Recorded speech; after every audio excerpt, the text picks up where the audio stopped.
think they are testing. So should I say something?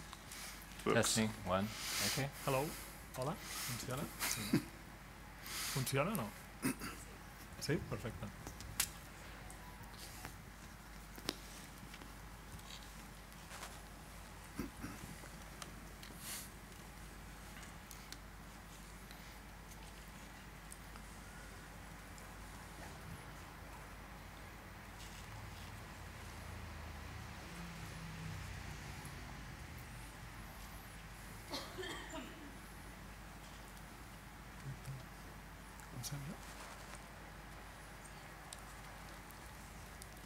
I think they are... Are you listening? Hello? Can you hear me? No, I can't hear. No sé, no sé.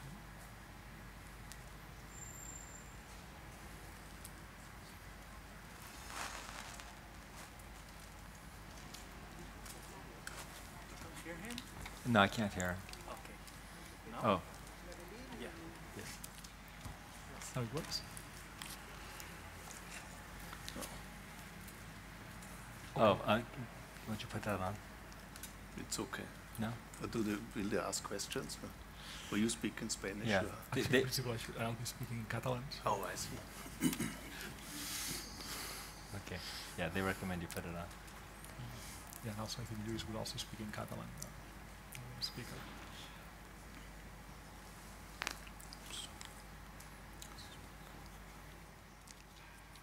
Can you hear him? How does this work? Does it funciona? Oh, the volume. Here, can you give it to him? If you have to turn the volume. No. Can I say? Yeah, turn the volume up other way.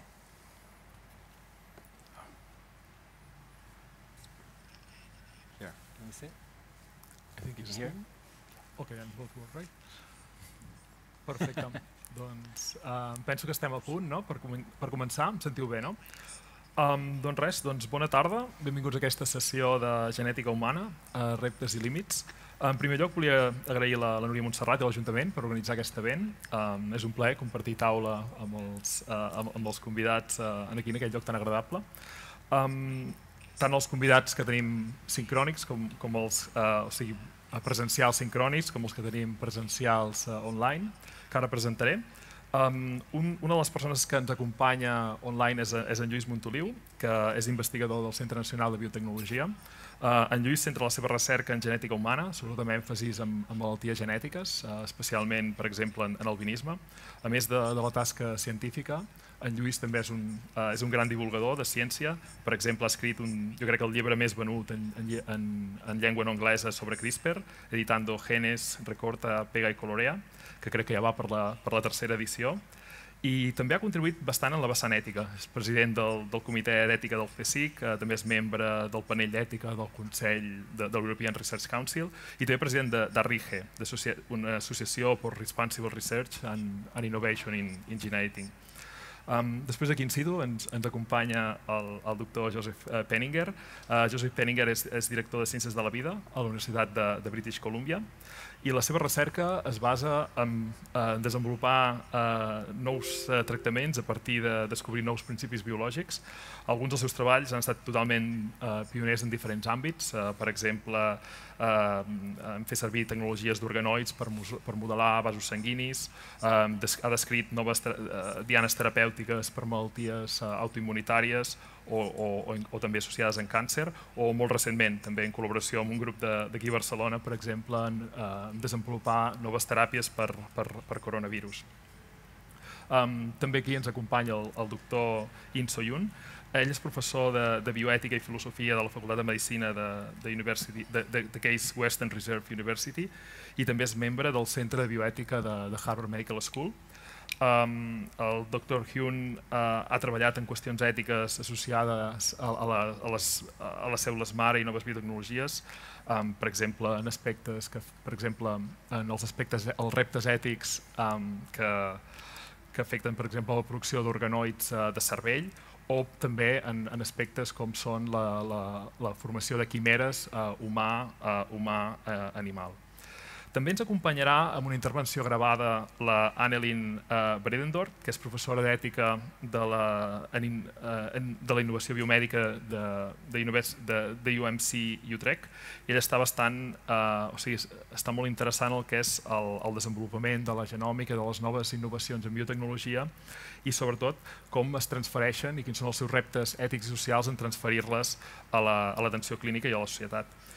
I res, i per acabar, jo soc Marc Güell, soc professor de la Pompeu Fabra i sobretot la meva recerca està centrada en desenvolupar eines per modificar el genoma humà amb finalitats terapèutiques i també en l'enginyeria del genoma humà. I res, una vegada presentats els diferents membres de la taula, només volia fer una molt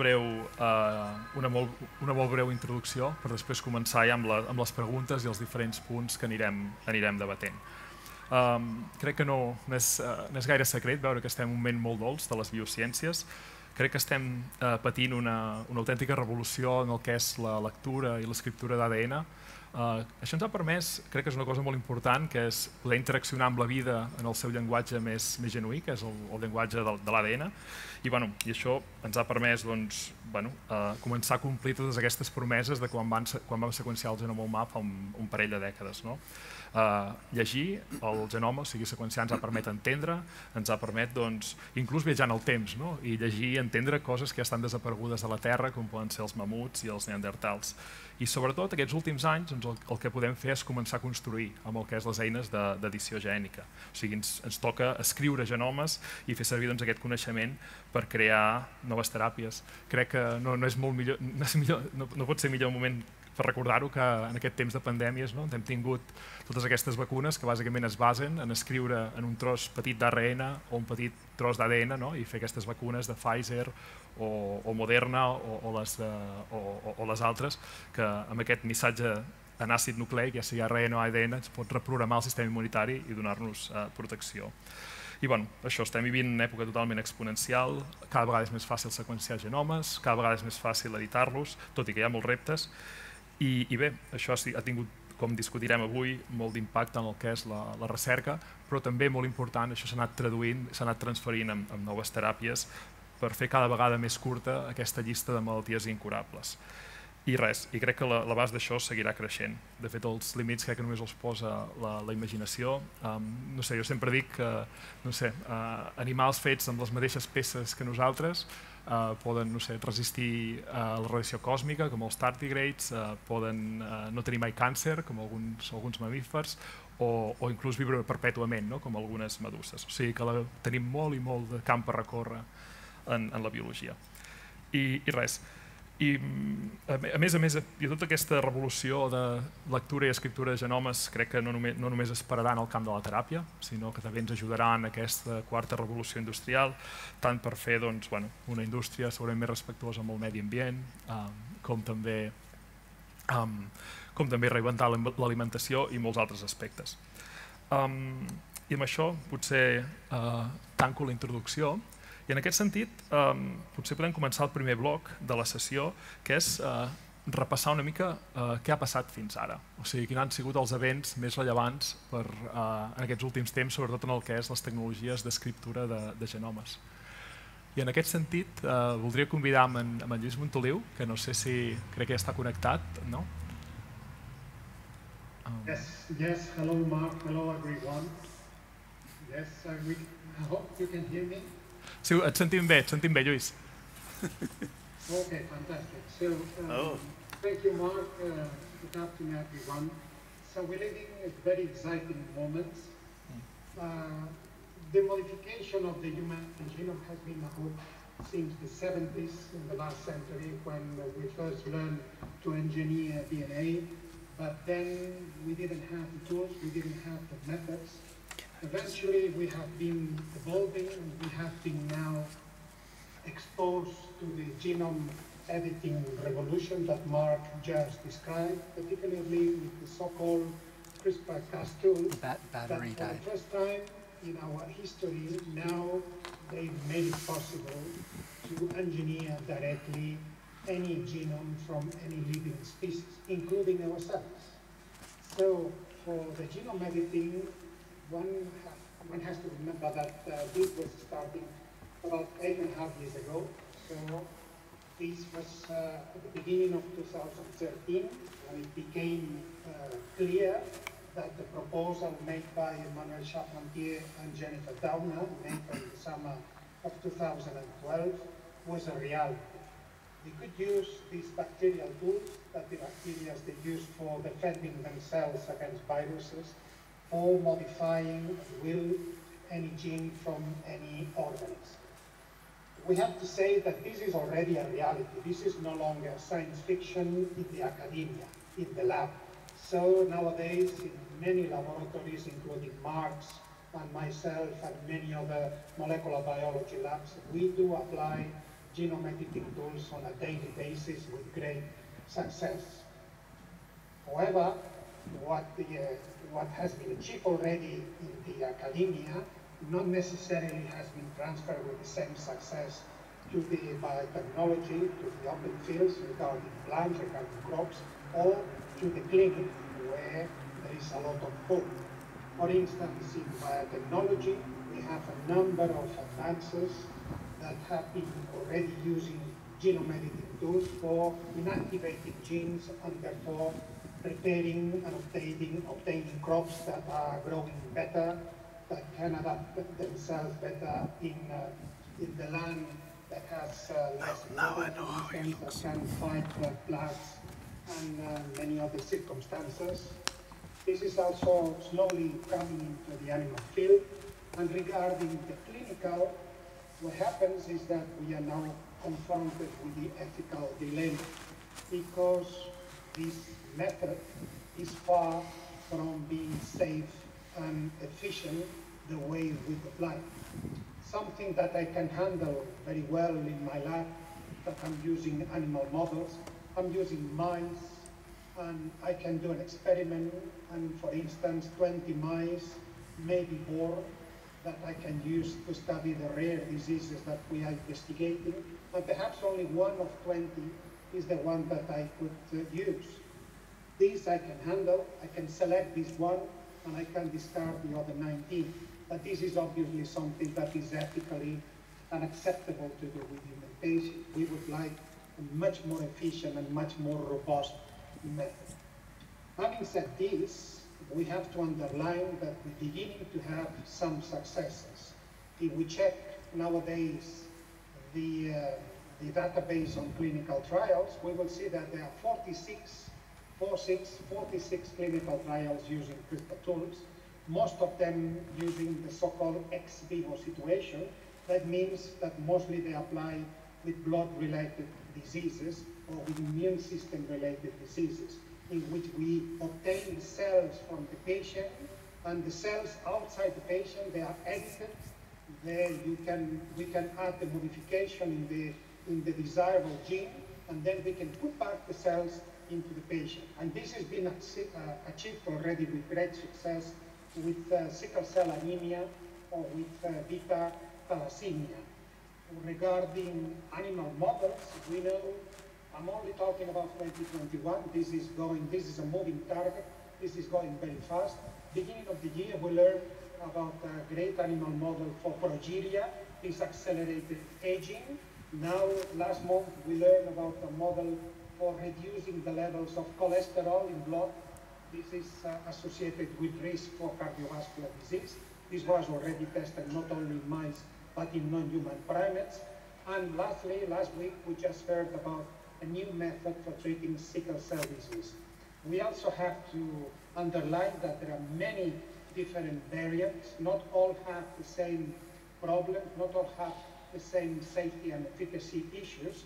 And I would like to underline that perhaps the last series of genome editing tools, the so-called base editors, which is an invention made by David Liu from the Broad Institute and other colleagues, the base editors are probably having the best expectation and the best road for success. These are improved, optimized CRISPR tools in which you can chemically edit and change a nucleotide, change the letter, the wrong letter in the genome code, or you can add a given mutations, and so you can inactivate precisely a given gene with very little, if any, side effect. So we would like to have these processes, these genome editing tools applicable for many other diseases. So far, only a very limited number of diseases, but already with great success. In the biotechnology, already a reality in plants, in crops, in animal scamming, and in biology, in the academia. Definitely, this is where the best success is. This is already a universal, a routine tool that we apply in the lab. And I think, and I will stop here, this is kind of painting the landscape, the scenario where we sit down nowadays. Fantàstic, moltes gràcies, Lluís. Crec que Lluís ha donat una molt bona perspectiva del que ha passat fins ara i també posant alguns exemples concrets, de casos concrets de teràpia ja en humans i alguns també en models animals avançats. Però també tenia curiositat si Sant Josep ens podia donar una mica de perspectiva com veus el futur, com pot influenciar, o sigui, quin és l'impacte d'aquestes tecnologies d'edició gènica en la generació d'aquest nou coneixement i en la generació d'aquestes noves teràpies per poder seguir traient malalties incurables de la llista, o difícils de curar de la llista. I can speculate, but I can give you also part of the past, because we have been gene editing since 30 years, with homologous recombination. We made, I think, the first mutant mouse on the planet. This was long before CRISPR came along. So the breakthrough of CRISPR, as great as it is, was just because it made it so much easier, so we can all use it basically in our garage. But there were zinc fingers, there were tail ends. So the whole idea of editing genomes is an old one. But of course now with CRISPR it's became easy, and it became easy in a way that we can edit and change gene in essentially any species. And I was right there because Emmanuel Charpentier was actually a colleague of mine in Vienna. And I'm a trained immunologist, and I was actually teaching bacterial immunology. And CRISPR is, of course, the immune system of bacteria. So long before people managed to actually use this. So one thing, of course, which happened is that, and you correctly, and we just heard it, is that the breakthroughs of the last 30 years where we can read genes with the sequencing machines goes very fast. And I think last week we only got the final read of the human genome, for instance. So we actually never had a complete human genome until last week, because there were many pieces still missing. I de fet encara falta un cromosoma, no? Still one chromosome missing. I know. We can actively change genes. So we can read genes, we can actively change genes. And through stem cell biologies, and you probably might get into this, biology through Shinya Yamanaka and others actually actively managed to turn back time. So, this little talk starts, and then our physical time moves on. And after 1 hour we have this experience, time has moved on. And of course in biology the same is happening. We are born, we grow up, we are adults, we grow older, we die. But somehow the biologists and scientists manage to turn around time. So we can basically take from all of you some cells, put in 4 transcription factors, and make a stem cell out of cells from old people. And of course, with tissue engineering, we now can make little human brains, human intestines, human blood vessels, which we have been doing, little human hearts, so still at an early stage.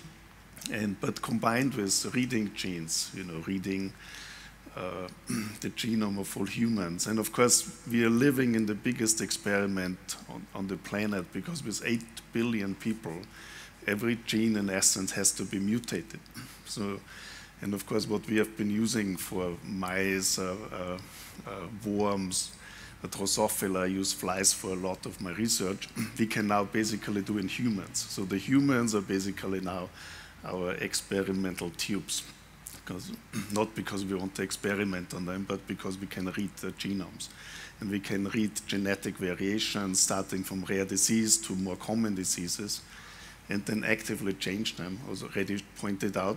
And of course, this opens amazing opportunities, because in the future, we might be able to read the genetic code of rare diseases, find the mutations which cause these diseases, reprogram cells from people who might have these diseases and genetically repair them and make a new organ. So, and also as pointed out, that's not utopia anymore. So it's actually happening right now.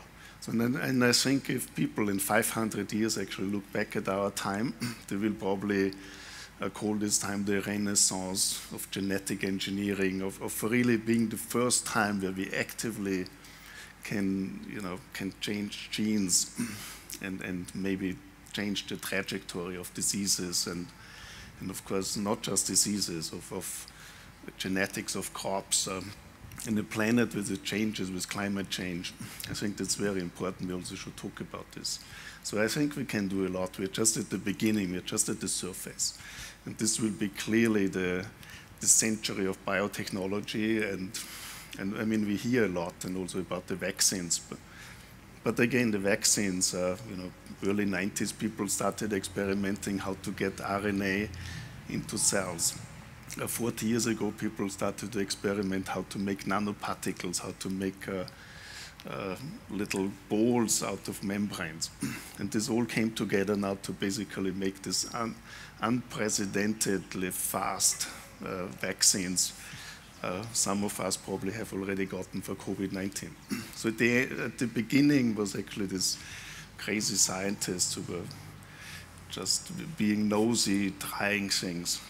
And of course, this probably gets us into ethical questions. What can we do? What's allowed? What might actually be what will our future bring? Because how can you actually control this nosiness of some crazy people? But at the end of the day, as we know from COVID, it all came together, because otherwise we might have a vaccine maybe in 5-6 years if the technologies wouldn't have allowed us to do it very fast. So I'm very hopeful. Well, it's my business. We're part of this whole equation of starting this, but I'm very hopeful. But also, as Dostoevsky said, and also as pointed out in his Brothers Karamazov, every stick has two ends. So one end which is good and the other end which is bad. So there will be some accident, there will be some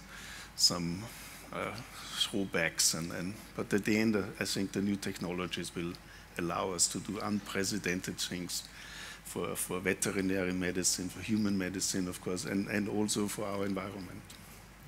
De fet, crec que aquestes últimes frases del Joseph crec que posen en evidència que el potencial d'aquestes tecnologies és fantàstic. Hem comprovat ara amb el Covid i crec que ho comprovarem més en el futur, però també, clar, com comentava, és una espasa de doble fil, que qualsevol tecnologia ens dona un poder, però clar, també involucra uns riscos, un potencial dual use.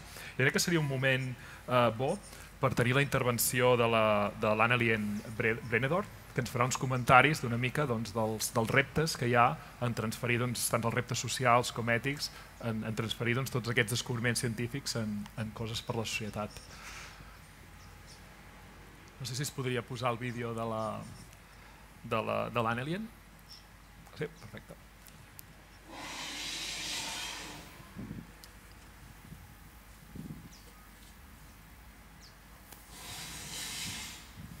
Good afternoon, my name is Annelien Bredenoord. I am a bioethics professor at the University Medical Center in Utrecht, the Netherlands.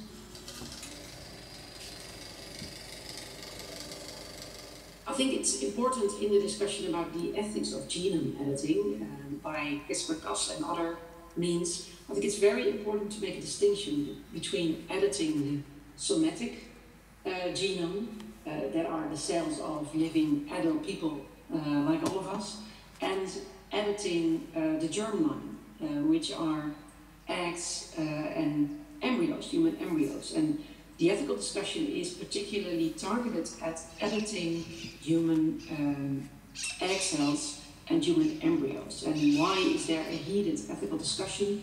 Well, particularly because when you edit the germline and embryos, then this generation, this child, will have a modified genome, but also the child's children, and the next generation, and the next generation. So it has important consequences, and I think that is one of the key ethical discussions about safety and about applications.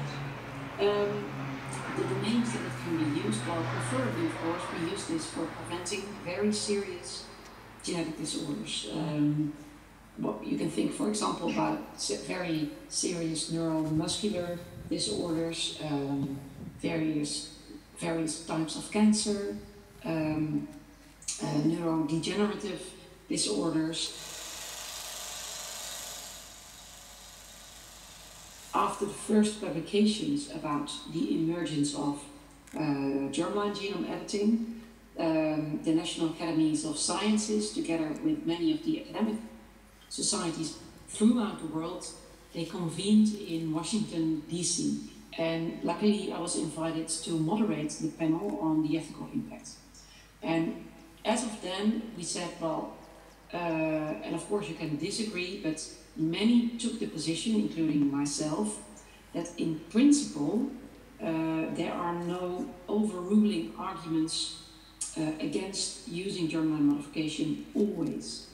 But the conditions for developing and using the technique, those are key.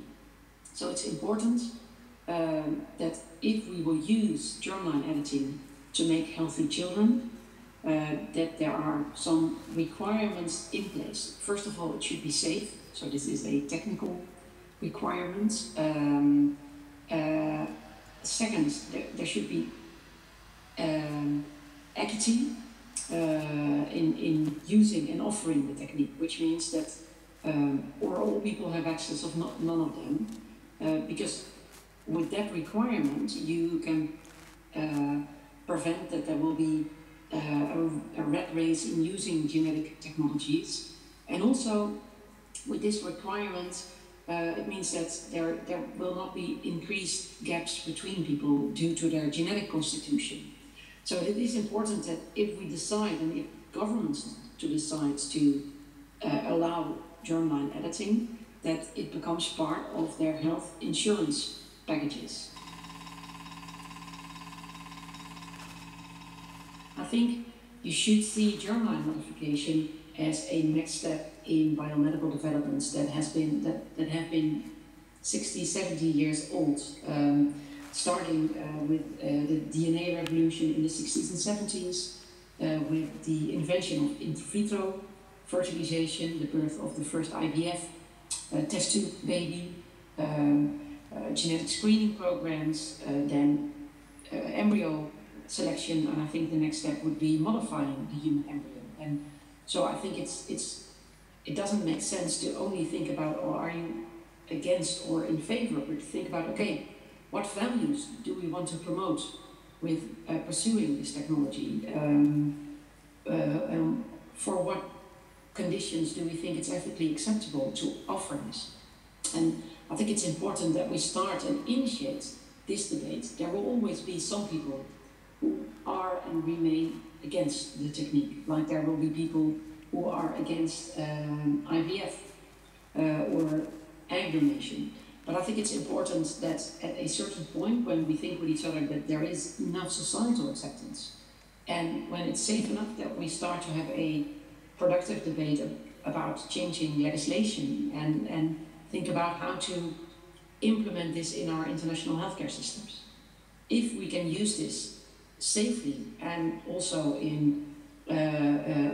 it can be offered to all patients, not only the happy few, then I think it could be a worthwhile additional way for people to have healthy babies.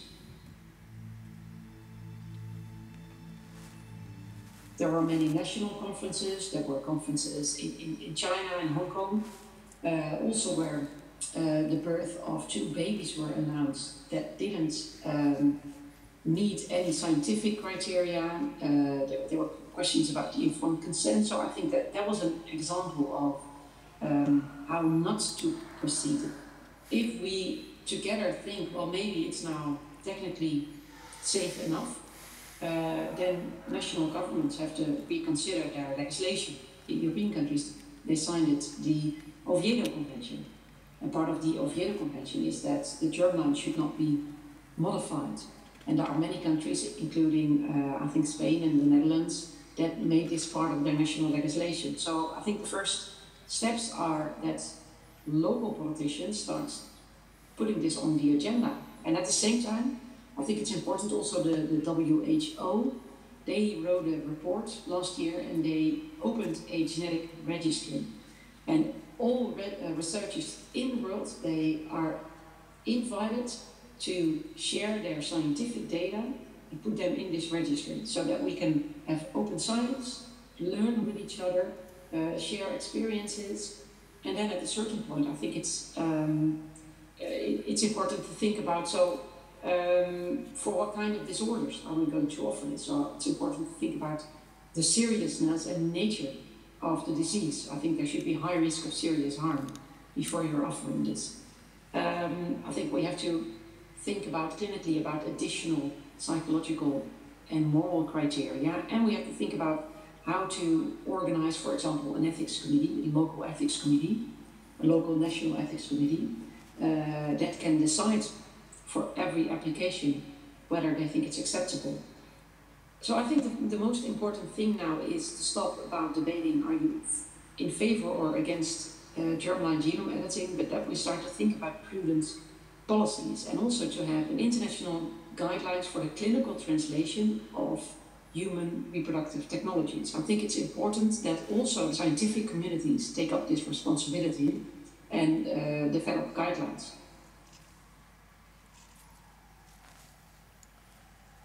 Fantàstic. Moltes gràcies.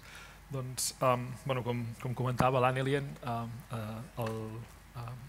clar, l'edició gènica, sobretot en Lluís ens ha explicat més les aplicacions en el que és malaltia genètica, no? El que és, per exemple, curar un gen que està erroni, però clar, en aquest cas no passa a la descendència, o sigui que és una teràpia que s'acaba amb el pacient, no? En principi, en el cas bo, cura el pacient, però no passa a la descendència.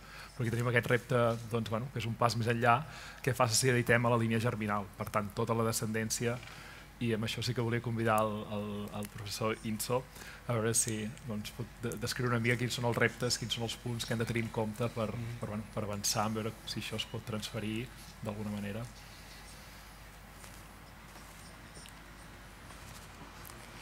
Well, thank you so much for having me. This is a fantastic set of issues that we've heard from the videos.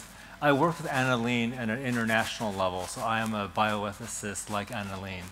And like bioethicists, we agree, but sometimes we disagree. So I'm going to disagree a little bit with what she said.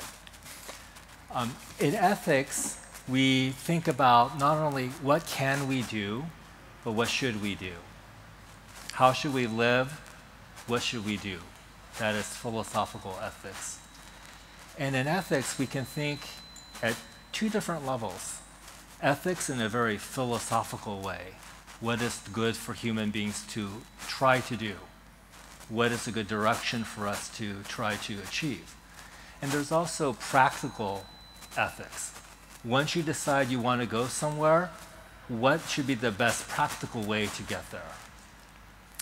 So Annalene talked about how she thinks that the philosophical question of whether we should do germline editing for future generations, for children in the future, is no longer open for debate, but we should think about how safely we can get there. I disagree a little bit with Annalene about that first question, should we do this? Because we also have to think, what are the alternatives to doing something new? What do people right now do if they want to have a child together and overcome a genetic disease? So this is for a case where me and my partner want to have a natural child that's genetically related to us, but they have a risk of having a genetic problem. So right now, what people do is you can adopt a child, you can get a healthy sperm or egg donor, and have a child through in vitro fertilization of the embryo outside the womb and you transfer it. Or you can even have unite sperm and egg with you and your partner, genetically test that embryo before implantation. And if it's negative for the genetic disease, you implant it. If it's positive, you don't implant it. So those are our options right now. And I think they're pretty reasonable options because that we know you can have a healthy child that you can love. Adoption, sperm or egg donation, or the pre-implantation genetic diagnosis. So the use of CRISPR for a future generation has to do something that we currently cannot do, right? Without adding additional risk. So should we go down this path or not? We have to think, well, what else can we do? And I think those are pretty good options. They're pretty good. So it would only be for people who say, I do not want adoption. I do not want to have a sperm or egg donor. This child has to be related to both of us. Or maybe you have no embryos that are negative for the disease. So that's a very small group of people, I think. It's a very small group of people. For some reason, for them, it has to be genetically me and my partner involved, nobody else, and we want to overcome the disease. And we cannot use the pre-implantation genetic diagnosis. I think that's the potential people who could benefit from this as parents is a very small group that have a very, very special set of wishes. So we have to ask ourselves, is the risk of doing this for humanity and other reasons people could do embryo editing in the future, not just for genetic disease, but to get a child that's extra special somehow, extra good at something, we believe, extra attractive. Is the risk of all that worth it for a very small group of people who might have other alternatives to have healthy children? So I think Annalene and I might disagree about that one, but that's what bioethicists do. We sometimes disagree. I do also want to point out for the practical step, how do we get to that goal? It is very challenging how to do the research to make sure that this technology could be safe for baby making, for reproduction. You have to test the intervention on a lot of embryos that are made for research. So you have to get a sperm and an egg from a donor for the research experiment. And we know in America, if you do not pay women for egg donation for research, nobody donates. Nobody wants to do the egg donation for free. So there's a big issue about should you pay women, how much money should you pay women for the research egg donation? Once you get eggs and sperm, you have to put them together in a dish, and you have to make an embryo for research that you will destroy. Internationally, some countries outlaw that. In Canada, you cannot put sperm and egg together in the laboratory to make an embryo to simply study. Many other countries are like that as well. In the United States, you cannot use government money, federal government money to do that. So where are you going to get the money? Where are you going to get the eggs? You cannot use the fertility clinic embryos that are left over to edit those because they have too many cells. And if you try to edit all of those, sometimes some cells do not get the change. And so you end up with a genetic mosaic.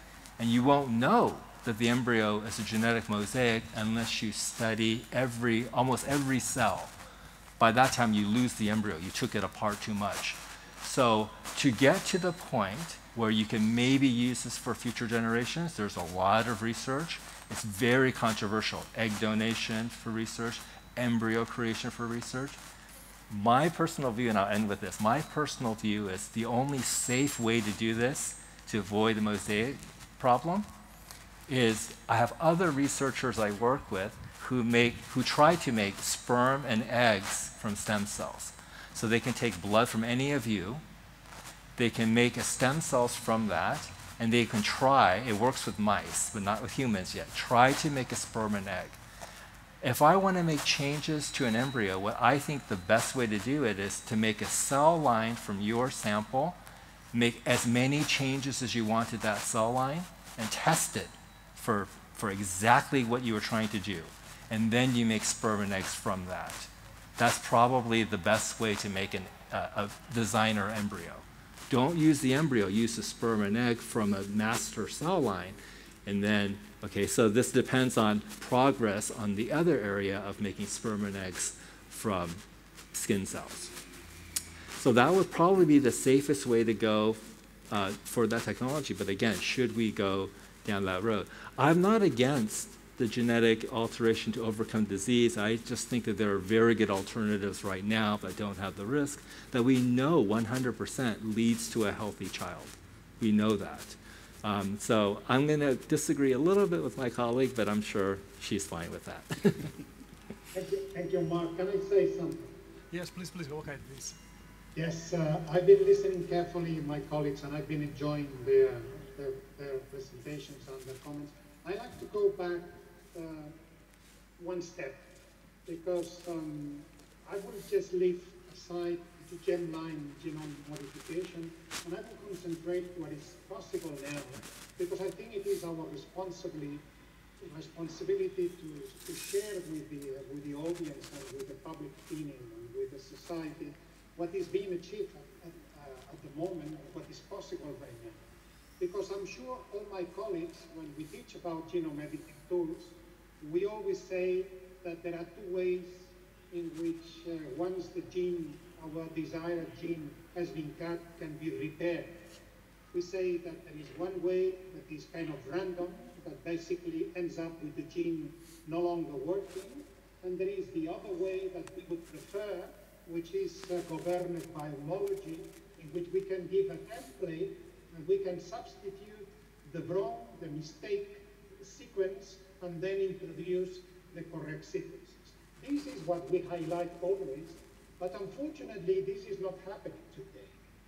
Because what we have in the lab, when we do apply these methods to our laboratory mice, or when we try to reproduce this in animal models, we can think in both ways of repairing, either governed by homology, even if it's a very minor, it's a very reduced success. The reality is telling us that what we are witnessing in the clinical trials is that at the moment we are using genome editing tools for inactivating genes. This is what works. This is what works. Because basically, this does not require many additional steps. Basically, we're using this genome editing tool to interrupt a gene. The gene stops working, and then there is a phenotype. There is a consequence. Hopefully, a therapeutic, a beneficial consequence. This is true for the sickle cell anemia example I gave. It is true also for the immunotherapy of cancer with the CAR T cells, where CRISPR is used for inactivating one of the negative regulators in the immune system, which is called PD-1. This is also true for this trying to lower the cholesterol in blood, inactivating the PCSK9 gene. So, in other words, at the moment, even though in theory we should be able to substitute a wrong sequence by a correct sequences, this is not happening. We're still far from applying this method in the clinic because it's not yet enough robust, it's not yet safe, it's not yet efficiently enough to transpose what we have in mice, what we have in the lab to the clinics.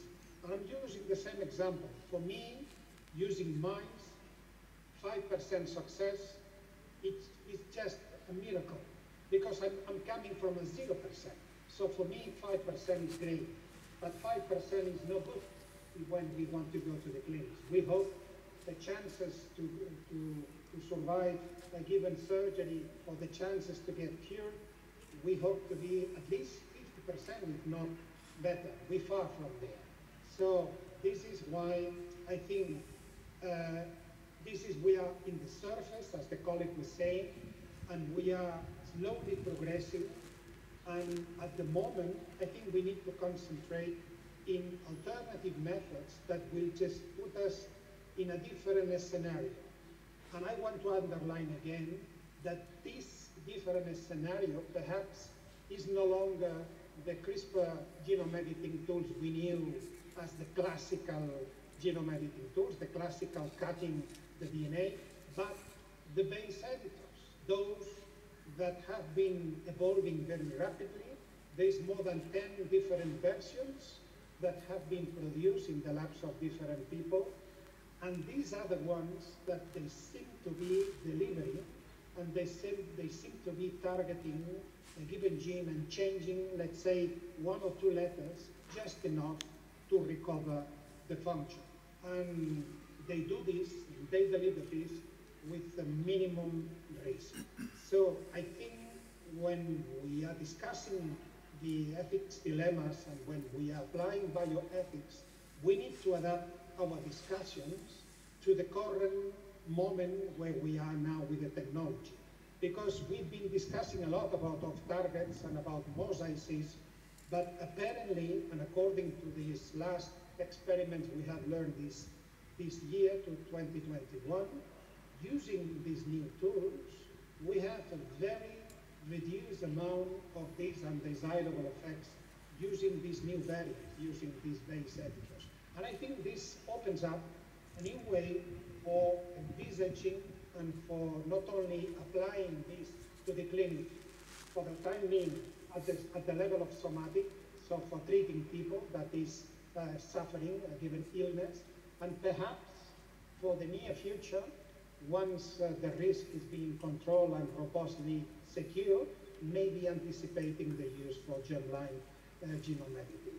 But I repeat that we need to discuss the ethics dilemmas according to the delivery, according to the properties of the new technologies that we are knowing, that we learn in every single moment. Because again, this is a moving target, and this is changing every day.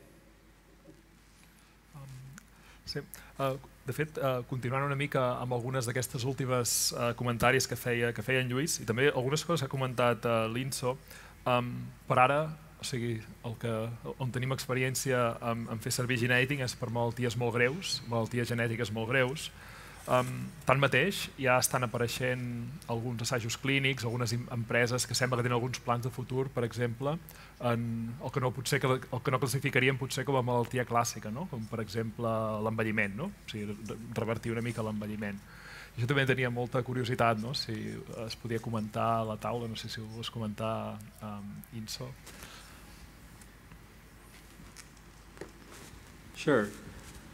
So I absolutely agree. We should focus on where the technology is now, where the current work is now, and not look too far into the future of what may be possible, and only look to the future because you might trip over something that's very close to you now.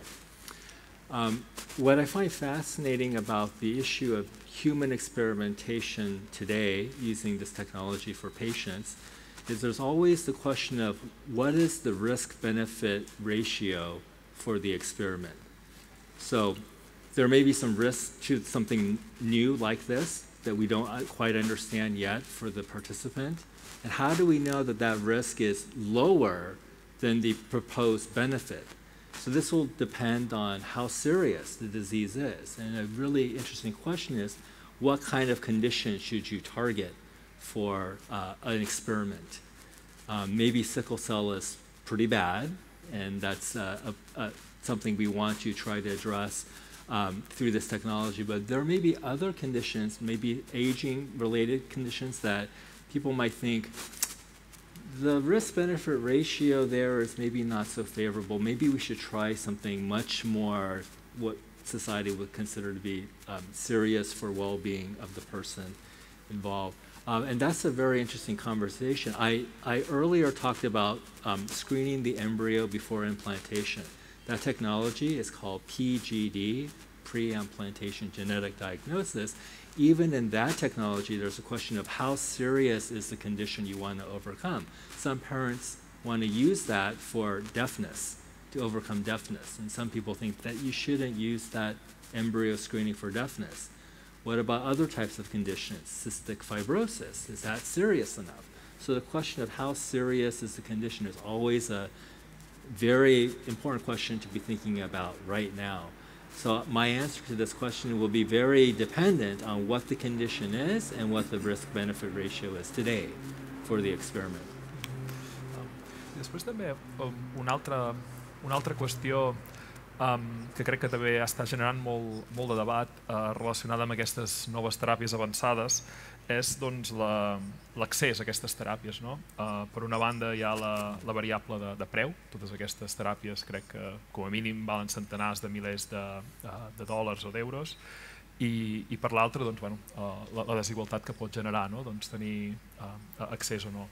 I aquest és un tema que m'agradaria veure, almenys, no sé, jo com a científic és una cosa que realment em frustra molt, vull dir, s'està treballant per fer tot un desenvolupament tecnològic, però que llavors resulta que hi hagi aquestes dificultats per arribar al pacient. Però clar, per una altra banda, és essencial que hi hagi aquest retorn per poder incentivar la investigació. I això també és una cosa que tenia curiositat si voleu comentar. Yeah, again, I think it depends on the individual situation. These are very expensive therapies, probably in the several $1 million range, we think initially. There are some medical conditions, though, depending on which one you're talking about, that the lifelong care is also very expensive. So when you try to balance out the lifelong care of standard therapies or treatments compared to hopefully one-time genome editing intervention, it might be competitive. And so it depends on the situation. Where the question about inequalities becomes very, very, for me, very serious is if you're talking about maybe not so much the medical conditions, but a somatic cell intervention that raises somebody who's pretty healthy to maybe a little bit above normal. So it's not bringing somebody who's really, really ill to normal, but bringing somebody moderately ill above normal. Then the question about how fair is that for an individual to be able to pay for something like that and get an advantage, so going above average, getting advantage over others, I think is a really important question to think about. Not just about the individual advantage, but social advantage. So the two issues there. One is the expense of the therapy. Who can afford that? Maybe insurance, at least in the United States, might not cover most of that. So it's going to be for rich people for the medical therapy. But especially if you want to pay out of pocket to get an extra advantage, that raises also equality issues as well. Well, the discussion of the cost, the discussions of cost, they have also, it is very, very related to the type of technology that you have to apply. For instance, if your aim is to correct a given gene, and then you have to scan first the patient and then explore what mutation this patient is having, probably the therapeutic design that you will have to prepare will be different from patient to patient. And this might have an enormous cost.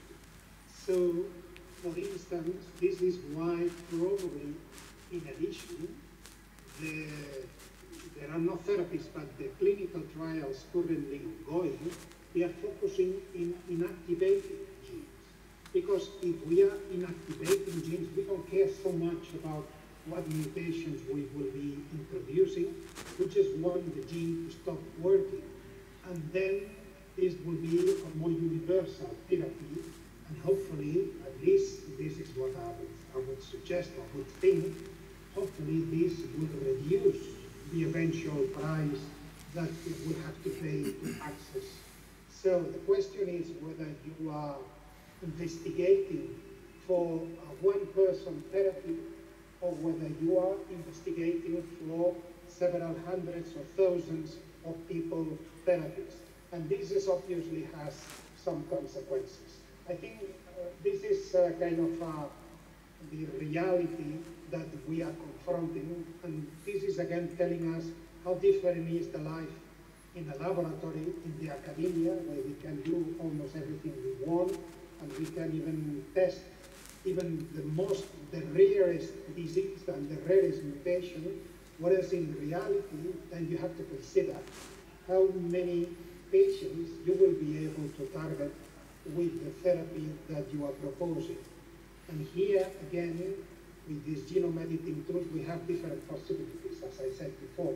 Either you inactivating genes, and therefore you are targeting many people, or you are hoping to substitute sequences, and perhaps you are only affecting a very reduced number of people. Sí. Estem ja quasi arribant una mica cap al final de l'acte, però abans d'acabar sí que m'agradaria doncs, que penséssim una mica en el futur, no? Hem repassat una mica, al principi, una mica la història, com hem arribat fins aquí, què tenim que està passant, quins reptes ètics ens estan apareixent, quines limitacions tècniques estem tenint, però d'alguna manera crec que aquest homo deus que parlava Harari més o menys ja està aquí, no? Vull dir, està clar que podem fer modificacions, o sigui, ens podem modificar nosaltres mateixos amb les limitacions que té i amb els reptes que hi ha, i crec que anem veient que en el que és la pipeline de recerca tenim doncs ja modificacions, no només modificacions genètiques, tècniques per fer modificacions epigenètiques, inclús fer servir el mateix microbioma, no? O sigui, no directament fer teràpia reescrivint els nostres gens, sinó reescrivint els gens que tenim amb les bactèries que viuen amb nosaltres, inclús camps com el xenotransplantament, o sigui, intentar fer enginyeria, inclús, per exemple, de porcs per fer teixits compatibles amb nosaltres, doncs és una cosa que està progressant a gran velocitat.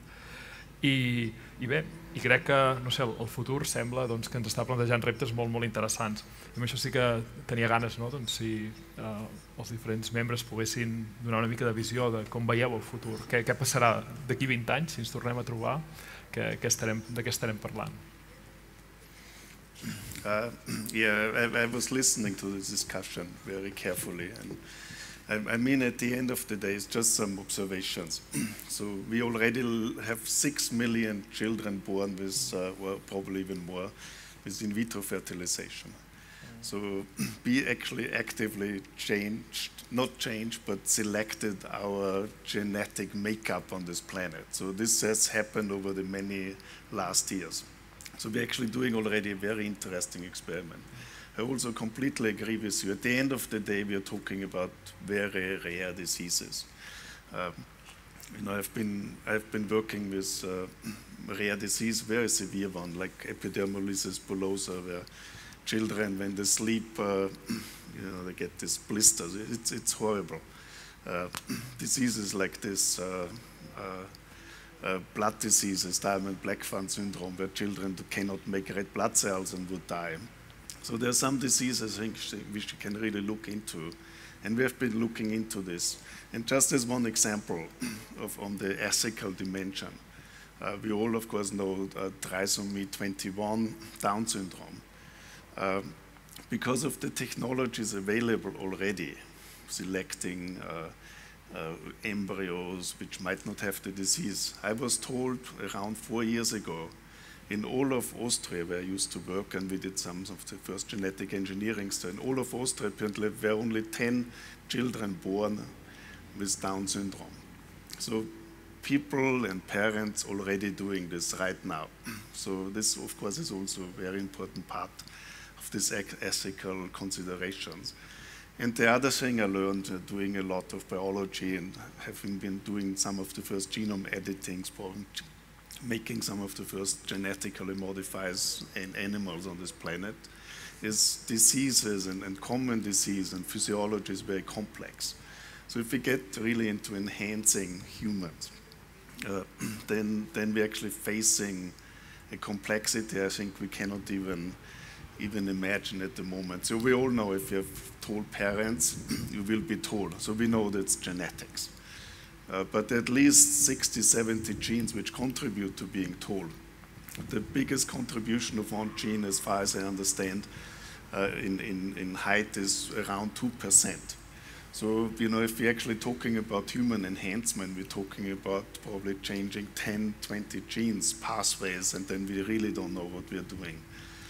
Metabolism, some of these pathways are complex. What might enhance my brain might weaken my heart. And that's exactly what we've been seeing with this first germline-modified children in China. So, they modify the gene so they cannot get HIV anymore. But it turns out this gene is actually important for immune systems. And if you actually do meta-analysis, people have mutations, these genes actually die faster. So they might not have done something good for the kids because they might die of another disease.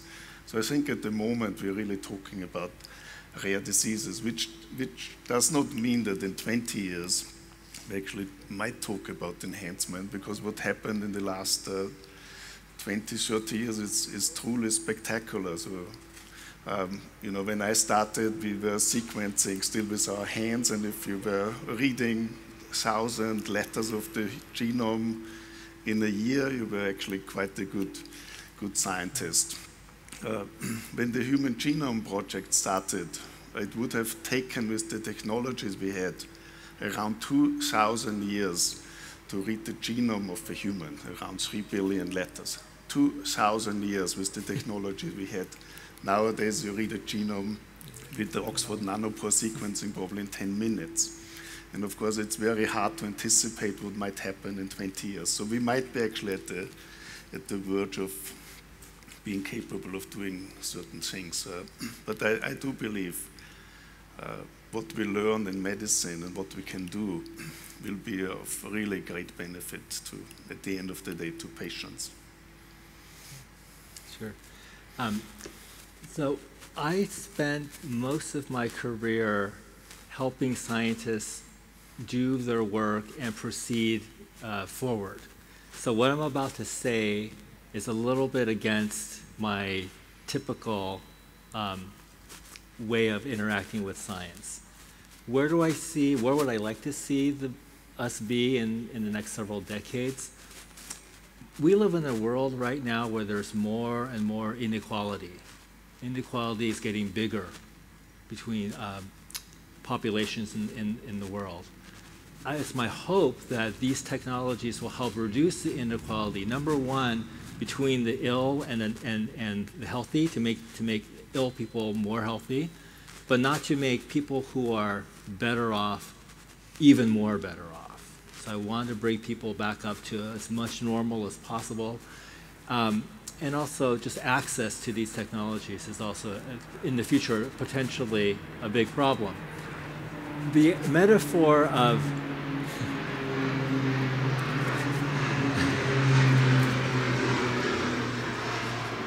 the metaphor of gene editing, I think, is a very interesting metaphor. When I write an article and I work with different editors, sometimes the editor will make some changes to some of the words in my article, but it changes the meaning of so much of what I want to say. Who is watching the editor? Who is correcting the editor? When we edit our genes, whether for future generations or for ourselves, we have an idea of what a mistake is and what the correction is. And sometimes the correction might make things worse. So whether we're talking about in several decades into the future or in the nearer term, my hope is that we're going to try to reduce inequality, make quality of life better for everybody, but that requires us to know, to have a wise editor to know what changes to be making either for inequalities or for human health. And that's where I would hope that we spend more energies thinking about what's the right path forward. So I don't mean to say that I want to slow down the research, because that goes against typically what my role is as a bioethicist, but I do think that we need to seek out a little bit more wisdom here. So Mark, I have two final thoughts for this conversation, and I would be, together with Joseph Martin, what he said, I'm working with pigmentation genes, and sometimes it's taken very easily for granted that we can do things that actually we cannot. For instance, we cannot play God. We cannot do design babies. We cannot choose the color of the eyes of our babies, because something apparently as simple of the eye color is governed by not less than 700 genes. And at the moment, it is naive to assume that we will be able to control and to regulate these 700 genes at once. So enhancement, even for the simplest threats, such as eye color, it is already an enormous challenge, and it will remain an enormous challenge, and not to talk about intelligence, not to talk about your personalities, and in which this not only genetics, but also the interaction with the environment. So let's be real. So this is still science fiction. We're not there, and we will not be there for some years. This is my first thought. The second thought, there are millions of people that are suffering today with some congenital rare diseases. And I stress and I underline the word congenital because this is where we can do something now with these tools. And I would be hesitating to spend a single euro of my resources in doing nothing else but working towards developing new treatments for all these people. So I'm really very much against this development of these techniques towards enhancement, towards something which doesn't have a therapeutic avenue or therapeutic objective. And I think this is what I would like to see myself and my colleagues in 20 years' time.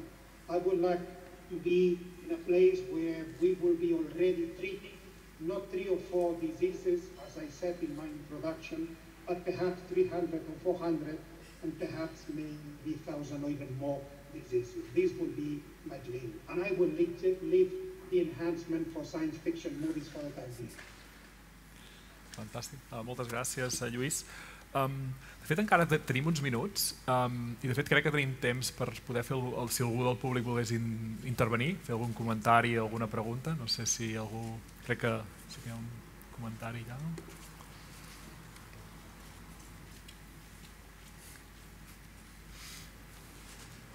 Hello, my name is Julia. I've lost my son due to cancer. He was 21 years old and he was diagnosed at the age of 18 with rare type of sarcoma, bone sarcoma. What I would like to know from any one of you is how far the science is. First, I would like to know, could it be, for instance, seen or known before, like at the age of 15, 16, from any tissue, any analysis? And then maybe this is to Dr. Luis, is there any immune treatment for any kind of bone cancer, which I heard considered to be adolescents, usually adolescents have it? Well, basically I think that's it. I just would like to know how far are you in. Thank you for your question. I'm sorry about the loss. No, it's okay. Thank you for your work, because it was very interesting for me from any one of you. Okay. What I can share is that we know about some, maybe some of my colleagues might also want to say something, but we know that there are some cancer types that are very aggressive. And among them, it is melanoma, myeloma, and sarcoma. And these are the 3 types of cancer that were tested something like 1.5 years ago, and this is already ongoing, with this technique in which you can extract from the patient, from the cancer patient, the blood cells, the lymphocytes, and then using this genome editing tool, you can inactivate a negative regulator, a break in their immune system, so that their immune system becomes more vigorous. And then before restoring and before replenishing the patient with their own modified cells, you can add even some proteins in the membrane of these lymphocytes so that they can target more efficiently the cancer cells. Of course, this doesn't work in all patients yet, unfortunately, but my colleagues here in Madrid at the Hospital La Paz, that they are dealing with pediatric cancers, and they're really difficult and they are really challenging. They tell me that they're getting, for myelomas, for instance, they're getting already 30 or even 40% success, which I think this is already something remarkable. And I can hope that through investigation, this will only improve.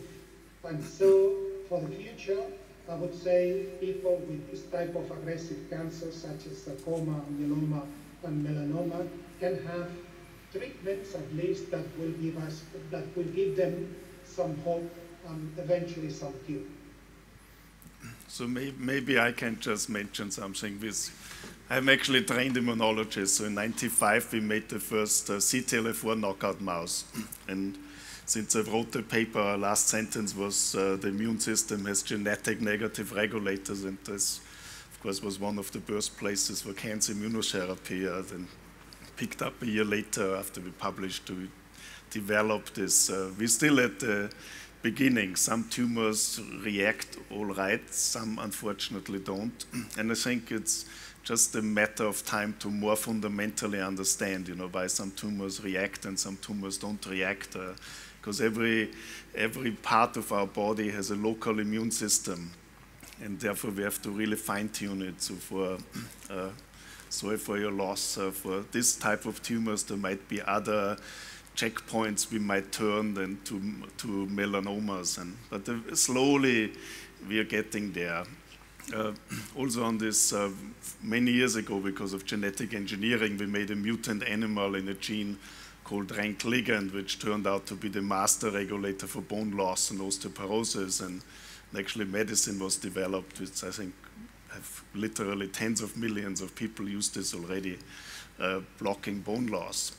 But turns out the particular tumor of the bone, called giant cell tumor, which was untreatable, was actually hooked on needing this protein rank ligand. And people now actually can use the medicine which has been developed for bone loss, osteoporosis, to basically make a cancer which was untreatable. Basically treatable, what I understand, 90% of the people who have this, basically the cancer doesn't advance. So I think slowly we're advancing, and also based on this principle, we're running now actually breast cancer prevention trials, because it turned out this gene which regulates bone loss has in evolution a fundamental function. It actually communicates the signal from sex hormones in every female mammal on this planet, as we understand, to the breast to tell the breast cells to grow. So it turns out this is one of the master signals how sex hormones can drive breast cancer. And that's actually the reason why sex hormones regulate bone loss and why females after menopause lose much more bone, because of this hormonal regulation of fertility, of evolution, of nurturing, of course, making milk, the offspring, and this feeds into the bones because pregnant women release calcium from the bones, or the babies have calcium and strong bones. But this actually led us to breast cancer and prevention of breast cancer, because we think this studies in animals, gene-modified, genetically engineered animals, gave us some fundamental understanding how sex hormones, even BRCA1 mutations, genome editing mutations, might initiate breast cancer. So slowly we are moving there. There's still a long way to go for many tumors. We still don't have a proper treatment, glioblastomas, osteosarcomas, but I think so if I would have said 10, even 15 years ago, or 10 years ago, one day we might have treatments for cancer that we can make people, we can heal cancer. You should have thrown me off stage as a charlatan, but now slowly I think we are getting there. But there's still a long way to go. No sé si tenim temps per una última pregunta.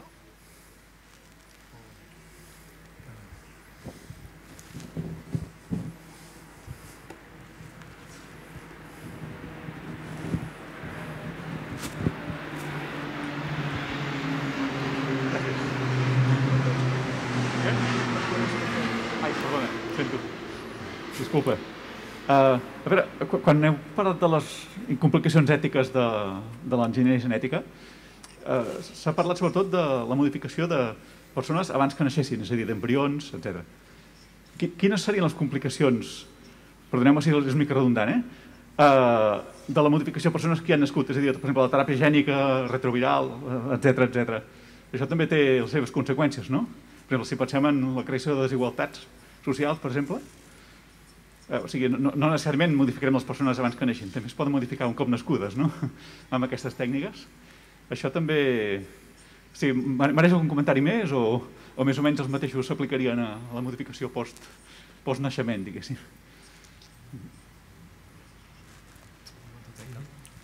Sure. Yeah, thank you for that question. Yes, so certainly for the patients who are suffering from a genetic disorder, the benefit of these interventions, if they work, will be for the person, the patient himself or herself. But that change, we believe, will not be passed down to future generations. When you're modifying a human embryo, or I would actually think when you're creating a specific type of human embryo by uniting sperm and egg that have been changed, I don't think in that case you're benefiting the embryo or the future life. You're bringing into existence or not a particular individual, right? Because you don't have an embryo first that you're changing, that there's a before and an after. There's a becoming. So the benefit in that second case is for the parents. And so I think it's a different type of benefit, right? One is for the health of the person, and the other is for the couple to have a wish fulfilled, that they have a healthy child with their genes together. Both of them, I think, could also lead to inequality issues, but I think a little bit less in the case of the patient, because many people think this is a new tool to help sick patients overcome a disease. It could be very expensive, of course, but it's usually thought of in a standard medical therapy approach. The future generations issue, I think, is a little bit beyond normal medicine, right? Yeah.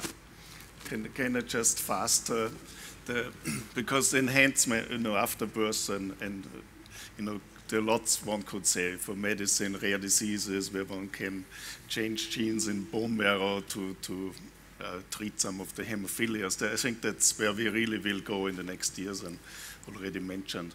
But of course, in things like enhancing telomerase, then it gets really interesting. And people already did this and actually doing this. Take a virus and bring in telomerase.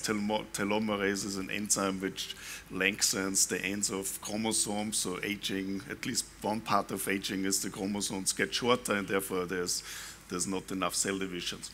And there's this whole movement of body enhancement, self-enhancement. You probably faced this. Some people in the US actually shoot themselves up with exactly things like this. And of course, legally and ethical, it's an interesting thing because nobody can tell me, what I should do with my own body. But this is happening, and I don't know how you see this. Yeah. Oh yeah, what's interesting about CRISPR is that it can make, the tool is relatively easy and cheap to use.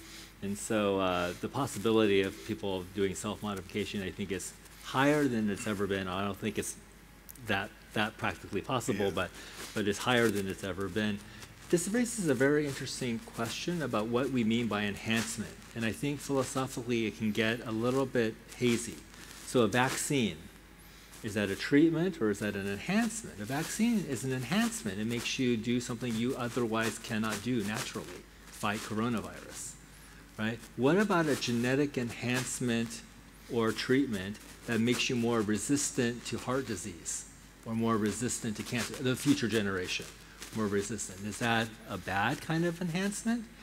I'm not sure about that. So there, I think I'm more worried about access. So it would be terrible if the coronavirus vaccine was only available to the wealthiest people in Barcelona. That would be a big problem. What about the genetic enhancement or genetic immunization? If that was only available to the richest people, just like the coronavirus case, we would have a big social justice problem about that. But maybe if many people can get it, that might be a good thing. More resistant to cancer, heart disease, maybe even some of the neurological decline of aging. That might be very interesting. Yeah, so it's not always clear exactly what is an enhancement and what is not to have this debate. And to make things even more complicated, because what we're discussing is definitely discussing the transhumans. We're discussing this wannabe, this improving the physical and psychical properties, becoming a superman and superwoman. So my critics towards this current or this philosophy is that we shouldn't forget a concept that is a very difficult word, but very easy to explain. The word I'm referring in genetics is pleiotropy. We simply have 20,000 genes, but we have more than 20,000 things to do, which simply means that every gene of ours has different tasks. And we cannot just assume that manipulating one gene will just produce the expected consequences or the expected benefits. Because perhaps that given gene, and as Joseph Martin said before in the CCR5, the door the AIDS virus is using to enter the lymphocytes, it's already a regulator of the immune system. The door is not there for the virus to enter. It is the other side. It's the other way around. So it's the virus that chooses that door to access the cell. So I would say there is a lot of naiveness in these transhumanist postulates. And I think we need to sort of add some knowledge. And the knowledge is, at least what we have, is that for every single gene we have, there are many different functions associated with that gene. And so we got to be careful before we alter a given gene, hoping that only one of these functions will be altered, because perhaps most, if not all of these functions will be altered, and then we will just do something totally unexpected and something that we did not plan.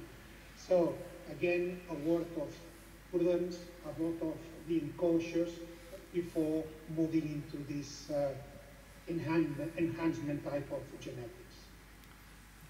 Fantàstic. Doncs amb aquesta crida a la prudència d'en Lluís potser posem el punt i final.